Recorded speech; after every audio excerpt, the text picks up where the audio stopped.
کام چھوڑ دینا، عبد القادر جیلانی کا دروازہ نہ چھوڑنا، خبردار غوث پاک کا دروازہ نہ چھوڑنا، ہمیں ملنگ نہ سمجھو۔ آپ کیا سمجھتے ہیں کہ ہم ایسے کو ملنگ تلنگ لوگ ہیں جس کے مرضی پیچھے لگ جائیں گے؟ ہم تو بڑے سیانے لوگ ہیں، ہم تو بڑی جلدی کسی بندے کو تسلیم ہی نہیں کرتے۔ ہر بندہ اپنے ابا کا نام اپنے نام کے ساتھ لگاتا ہے، ہم نے زندگی قادری لکھ کے گزار دی ہے ساری۔ آپ کیا سمجھتے ہیں کچے پکے لوگ ہیں؟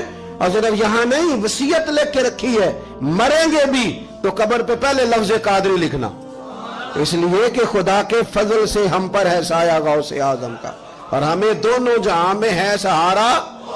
اور بڑی تحقیق کے ساتھ اور بڑی ریسرچ کے ساتھ اور بڑے سیانے بن کے، لیکن جس دن کا مان لیا ہے پھر بالکل ہی مان لیا ہے، پھر بالکل ہی مان لیا۔ آپ یقین کریں مجھے مزہ آتا ہے جب مجھے کوئی کہتا ہے قادری صاحب، بڑا مزہ آتا ہے، بڑا سرور آتا ہے۔ کوئی میرے نام سے نہیں نہ پکارتا، اس کا بنا کے پکارتا ہے، کوئی اس کا بنا کے پکارتا ہے، کوئی اس کا کہہ کے پکارتا ہے، تو ذرا چسکا آتا ہے، یعنی اس میں سرور آتا ہے، اس میں ذرا کیف آتا ہے۔ حضور غوث پاک آپ کی نسبت بڑی شان والی ہے، آپ کا مقام بڑا۔ حضرت مولانا جمیل الرحمن قادری اعلیٰ حضرت کے مرید ہیں، وہ فرمایا کرتے تھے خدا کے فضل سے ہم پر ہے سایہ غوث، ہمیں دونوں جہاں میں ہے سہارا۔ اور قادری کہتے ہیں غوث پاک سے پیار کرنے والے کو، جو بھی پیار کرے وہی قادری ہے۔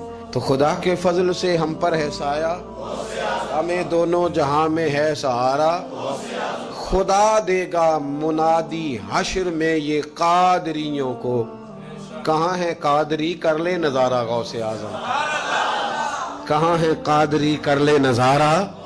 اور پھر فرماتے ہیں جمیل قادری 100 جاں سے ہو قربان مرشد پر، اپنے شیخ کی بات کرتے ہیں، جمیل قادری 100 جان سے ہو قربان مرشد پر، بنایا جس نے مجھ جیسے کو بندہ غوث اعظم کا۔